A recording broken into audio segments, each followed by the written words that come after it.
So figure out who you are and be that person for God. Jordan Raynor has a podcast that I love. It's one of my favorite podcasts, Mere Christians. He talks to this and says that the work that we do in the world, it's not only valuable because other opportunities for evangelism, but that the work itself can bring God glory. When I do my science, one of the things I think I'm doing is I'm exploring, I'm investigating, in some ways discovering stuff about the creation that God made. And I think God's glorified by that. So when I talk about the stuff the lab has done, or when I'm lecturing, what I think is I'm describing God's glory here.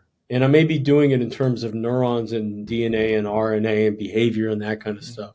But that's what God has created. One of the things when I talk to faculty members, Christian faculty, God is giving you a very high calling, because what you have the opportunity to do is describe to people what God has created, what God has allowed. Or if you're in a creation kind of thing, let's say you're in art or you're in English or something like that, and you're producing the stuff, God has given you the ability to produce something, and that production reflects who he is. And it doesn't have to be faculty. I think it could be anything, right? I think if you're a business person and you're doing ethical business deals, you're showing the glory of God, because everything else, it may be easier to cut that corner. You may get a better deal if you do this kind of side thing, right? But when you're ethical, when you're a lawyer and you're ethical or something like that, you're showing the glory of God. You're showing the fact that the Spirit has changed your life in such a way that you're a different person, right? 2 Corinthians 5:17.